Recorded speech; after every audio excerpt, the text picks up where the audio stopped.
Hello and welcome to the newspaper review here on Tap TV. My name is William Sabwile and today is the 13th of October 2022 and I'm really so excited to have you join us here on the program. Usually I'll have a guest on the program and I'm sure you're wondering where that guest is for today. Well, we don't have Mr. Victor Sioko, our current affairs analyst on the program today, so I'll be doing it alone and I'm sure alone doesn't mean alone. You are also there, so would love you to drop your comments and your reactions concerning the headlines I'm going to be reading to you shortly. Drop them. Let's see what you think about this, stories on the comment section. And to do that, you need to first subscribe to this channel by clicking on the subscribe button. Don't forget to also turn in the notification because that's how you get notified whenever we come online again. So do well to click on that notification button. But also on other social media handles, we're on Facebook as Tap TV. On Instagram is Tap TV_NG, and on Twitter is at Tap TV. So do well to connect with us on all of these platforms. But for today, let's go into the headlines. And of course, I'd love you to follow these stories carefully so you get to comment right after the reading of the headlines. And we'll begin with Vanguard newspaper for today, the 13th of October, 2022.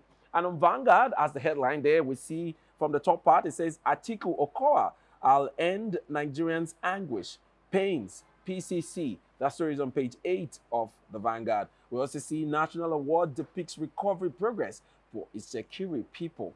You see that on page 12 of the Vanguard. Okay, moving downward, we also see Buhari will determine our campaign flag off, APC speaking. That story you find on page 27 of the Vanguard newspaper. Also, we see court convicts Nollywood producer Egbegbe 7 years for fraud. That story is on page 7. And then moving on, we see allow us function without pressure. CJN tells politicians on page 9 of the Vanguard. All right, as the major headline on the Vanguard, we see here Obi unveils campaign team, task INEC security agencies, says NCC transcends ethnic religious bias. Mohammed Zerewa emerges chairman. Okupe remains DG. Kingigbe's wife, Ireti Emeka Oguoju, Victor La, Danladi Boko, others named members. Okupe appeals to INEC security agencies to remain apolitical. All right, other headlines on the Vanguard here. We see troops repel ISWAP terrorists. Ambush in Borno, kill 19 terrorists. All of that details you find on page 6 of the Vanguard newspaper. And as the last headline I'll be taking from the Vanguard, it says here, lack of investors' confidence in economy, worrisome, NSG. All right, well, not so much to comment on, but I'm just going to drop a few commentaries on the Obi unveiling of his campaign team. Or you can also do well to drop your comments as to what you think about the new campaign team for the Labour Party, the Labour Party's presidential candidate. Well, it's about time that, all these political parties begin to go into the elections campaigns properly. It's been over 2 weeks since INEC's calendar was opened for campaigns to begin, but you find out that most of these political parties are yet to kick off officially. So, they're still setting up their houses. Some of the political parties are having serious internal crisis, so you see them still struggling to have a proper campaign team here and there. Some have managed to go ahead to kickstart their campaigns, like the PDP. They had their, first campaign rally in Uyo in Akwa Ibom State just a few days back, and it was a massive crowd there, even though some had argued to say, oh, the crowd was not real, it was a paid crowd, they had secondary school students there. But the important thing is that the PDP has already kick-started their campaign. And here we are on today's Vanguard, we're seeing that Obi has also set up a campaign team that is over 1,000 persons, with Donyo Okupe as the Director General of that campaign organization. So we're hoping to, see issue-based campaign, as has been advised by both the president and many stakeholders in the looking up to the general election, saying that, these parties should go ahead and give us well, structured campaigns that is issue-based, not, campaigns that are geared towards attacking each other. Nigerians want to see manifestos that are realistic. Nigerians want to see manifestos that will take us to the next level, that are accountable. In the past, we've had governments or people come to campaign and promise all sorts, but I don't think Nigerians are, behaving that gullible this time. A lot of them are registered and are waiting to pick up their PVCs and ready to go out to vote. So we're all waiting to see what these campaigns, when they finally go ahead to, go about their campaigns in all the parties, we want to see issue-based campaigns. So my fingers are crossed. I hope you also have your opinions about, the Peter Obi's campaign team. For me, it's a very strong one, but let's see what they will do leading up to the elections. All right, we're going to take other headlines from on the program here, and the next headlines the next paper we're going to will be the Nation's newspaper. And on the Nation's newspaper here, as headlines, we see CJN to politicians: don't put pressure on judiciary. That's the new Chief Justice of Nigeria. He says, don't put pressure on the judiciary. Other headlines on the Nations here, we see student work visa restriction on Nigerians likely, UK warns. All right, student work visa restrictions on Nigerians likely, UK warns. Other headlines on the Nation's newspaper here, we see 95 million Nigerians to elect president next year, says INEC. And as the major headline on the Nation's newspaper, we see Tinubu presents manifesto to APC National Working Committee governors. Right. At the very bottom part of that paper, you see PDP crisis. Atiku drafts mark.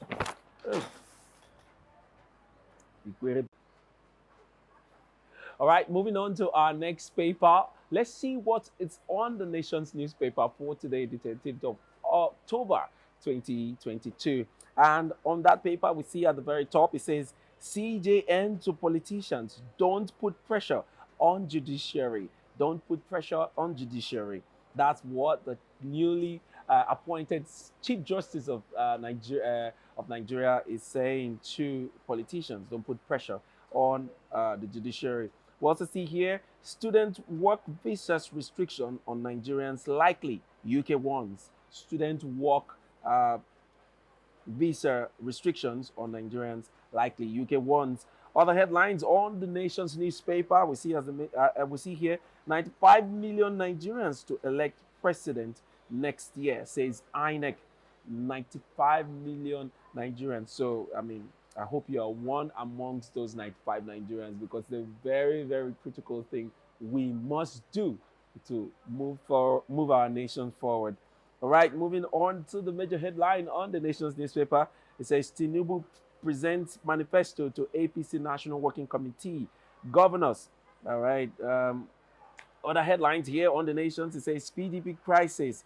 Atiku drafts Mark Ibori orderly to beg Wike. Atiku drafts Mark Ibori orderly to beg Wike.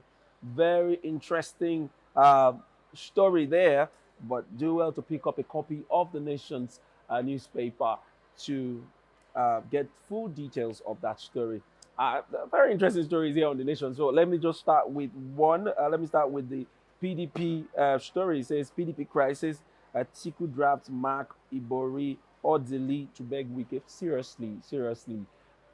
Is the PDP not tired of begging Wike? So from the beginning, when this crisis started, it should have been clear to them that Wike was a force to reckon with in the PDP. And if truly the PDP is aiming to win the election, that they shouldn't have taken Wike's grievances lightly. We have said this time and time again. It has been said in many climes that Wike is a very important part of the PDP, especially knowing the fact that he is the leader of the party in a state as important as Rivers State here in the South. So all of this, with all of these, facts available to the PDP, it is obvious that they should have taken the matter more seriously. But they allowed it to linger and linger. They continued to add salt to injury until it has gotten to where, it is today. And then they are, organizing a new committee. They have sent several. I can't even count anymore. Different people have traveled down to River State to plead with Wike to, shield swords to ensure the party wins the election. And the guy has said, okay, I'm not important. You guys can carry on with your elections. But now we can see from this report that they are drafting out another team to come in to speak to the governor of River State, that is Governor Wike, concerning the issues they have with him and the party. We hope it yields fruit. It will really help the PDP to forge ahead as the campaign carries on. All right, other stories that would love to deal with here, but don't forget to drop your comments regarding that story about the PDP coming to seek or appeal more to Governor Wike here in River State. So moving on, other stories. One that also caught my attention is that which I believe a lot of Nigerians will be very interested in right now. And that story is the one that says student work visa restrictions on Nigerians likely. You know how many people are already planning to japa, plus the ones that have already left, all right? A lot of Nigerians are on some kind of exodus right now. They are leaving the shores of this country for greener pasture, in quote. Like, they really feel that Nigerians can no longer give them the enabling environment to thrive. They can no longer give them the security that they require and a lot more. So they are leaving the shores of this country and they are trooping to many foreign countries, especially the UK, all right? And the one way they leave is via visa, student visas. And now if the UK, the United Kingdom is coming to say they are going to increase restrictions to how people come to the UK. Well, I'm sure this is not going to be a very smooth or cool report for a lot of Nigerians. And the reason is simple. Nigerians always overdo things. That's just the truth. They overdo things. Look at the ban from Dubai government on Nigerian visas, people coming into Dubai. Dubai banned Nigerians because of attitude, their character. When they went there, they started behaving very wrongly, and they got the ban. Now the UK is saying we are going to tighten restrictions as to student visas that we normally would give Nigerians. And simply the reasons when I read it is because Nigerians will pack, one Nigerian want to go and study masters, so he will put his grandfather's name, his auntie, and uncle, children, niece, everybody as dependents. And then they will gather themselves. One person going to study, we have 7 dependents accompanying him. And the numbers are not adding up. And the UK government is beginning to complain that compared to China and other countries that come to study, Nigerians and Indians have been the ones that have really been violating that part of, the visa laws. And that they come with too many dependents. Most times, as we know, these people never return back to their countries. And so they are beginning to want to tighten restrictions to reduce the inflow of Nigerians to the UK. So, my brother, if you have plans to japa, this is it now. This is the time. Don't postpone it anymore to next year, because you may never get the chance to japa. Well, if you're wondering what japa means, it's, of course, it's a local parlance that refers to how people leave the shores of this country. So, if you're planning to leave, it is now or never. All right, because any moment from now, the UK government is going to, tighten up restrictions, and you may really have to go alone without all those family members that you had plans to gather and take to the UK. So another story I'd love us to, take on, or I'd like to talk about, is the CJN to politicians. It says, don't put pressure on the judiciary. The new CJN, the newly appointed CJN Justice Ariwola from Ondo State, was speaking to pressmen, and he was asked the question of how he's going to, deal with politicians since we are in an electioneering year. You know how it is here in Nigeria, where after the elections, you have politicians, flood the courts with, litigations here and there about, I don't accept the results of the vote and all of those things. So this is always what happens after elections in Nigeria. And, this guy is new in the system, and this is going to happen even in his tenure. So he was asked how he's going to deal with it. And it was like, these guys, the politicians, should stop mounting pressure on the judiciary, which I think is very reasonable. You know, this year's election is going to be very different from the others where we have the beavers. So elections are going to be more transparent. Hopefully, though, we're in Nigeria, so anything can happen. But hopefully, we're believing that the elections are going to be more transparent. So we're not going to have a lot of court cases. But nevertheless, he is saying that when the elections come, please, there is no need, it's totally unnecessary for you to mount pressure on the court as to, finding answers that are not really available to you at the courts. Accept what is real and move on, carry on, don't mount pressure on us. And congratulations to him, though. It seems to me as a very gentle man, and we believe that he's going to carry out his duties, with all fairness and justice. And big congratulations to the Westerners. They are really excited that somebody from the West was appointed in that very exalted position. And just weeks back, the same Justice Ariwala received the national honor amongst, over 400 persons that were, given national honors. And we hope that his tenure as the Chief Justice of Nigeria is going to be a very clean one, void of any kind of, drama, unlike the last one. All right, we're going to move on to other stories on the papers, but that will be after this short break. When we come back from the break, we're going to go into the Daily Sun newspaper. Don't forget that you can also drop your comments and your reactions on the comment section. I want to really see what you think about these headlines that I have read to you a while ago. So please drop your commentaries. I'll be right back after this break. You stay tuned. Now that you have registered for your PVC, it doesn't stop there. Ensure you pick up your PVC. Be alert. Join many Nigerians to vote credible leaders that will change the tide of this nation. Do not sell your vote. Remember, this is our future. Your vote is your voice. This message is proudly brought to you by Thav Media Limited. All right, welcome back from that break. My name is William Sabule, and we're still on the newspaper review here on TAP TV. Thank you so much for staying with me up to this time. Today is the 13th of October 2022, and we're going to go straight to our last paper for today, and that will be the Daily Sun newspaper.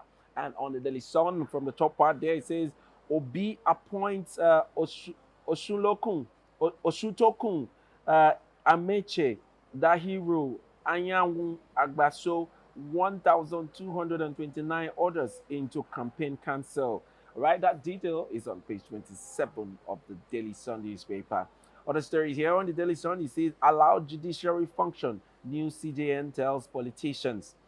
As the major headline on the Daily Sun, we see APC sets up campaign cancel harmonization committee. It says, we won't campaign now, Adamu.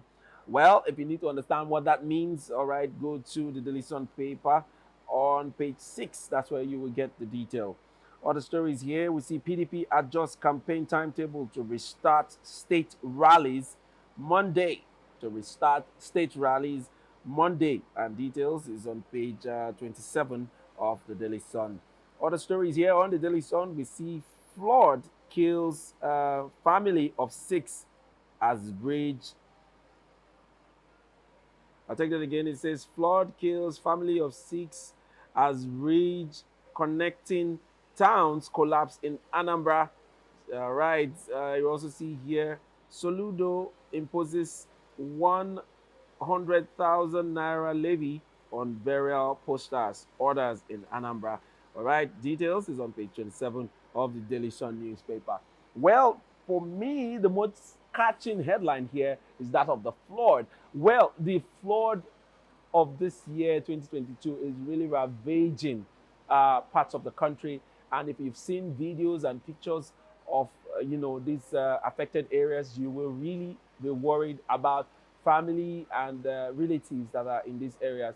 I'm from Bayelsa, and I know what the flood is already doing in Bayelsa. In my community, I've seen pictures and videos in those areas. It's not really looking good. Houses are being submerged. People are being displaced from their homes. Some are even dying. Starvation has begun because farmlands are being taken over by this water, and it's not a very nice, picture.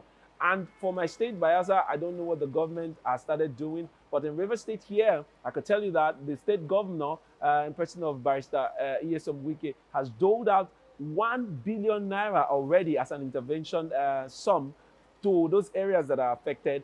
And he has also set up a committee to start working in trying to send relief to those people in those areas. So I think for a state like Rivers State, there's some kind of succor is coming to the affected communities. But I don't know what, in general, the country, the federal government is already doing.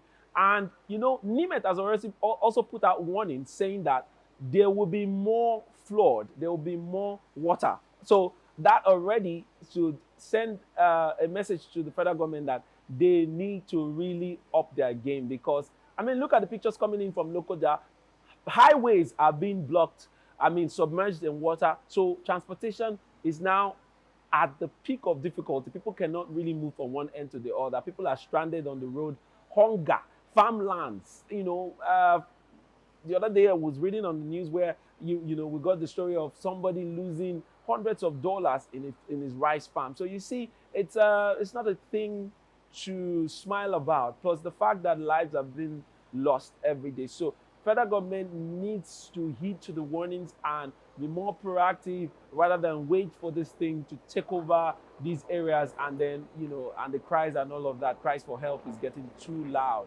Please, we need to do something. And if there are any ways you think you can help, suggestions, please put it out there. I hope the federal government will be willing to listen and take this advice and get into action. Well, other headlines on the Daily Sun newspaper here. Well, the APC sets up campaign council harmonization committee. I mean, I said from the beginning that I wonder what these guys are waiting for. We have barely 3 months to the elections, and I feel from now, all of these guys should be on top of their games. But I mean, if they are still setting up committee and still settling issues here and there, well, and mind you, it's not like some political parties are better than the others in terms of the political crisis. We have the Labour Party having their internal crisis too. If you don't know, yes, if you're hearing it for the first time, go and read it up. They have internal crisis. The APC too has theirs. The PDP too also has their internal crisis. All of this drama playing out along the campaigns that have already been that have already begun. So, well, my fingers are really crossed to see what happens. As for the APC, the harmonization committee, I hope it works according to the timeline that is available to them. All right, that's all the headlines, and I'll be taking today from the papers. I would love to also hear what you think about these headlines. Please drop them on the comment section. Let's hear what you think. And I want to thank you so much for staying with me up to this time. Until next time I come your way again, my name is William Sabule, and this has been the Newspaper Review on TAV TV. See you and stay safe.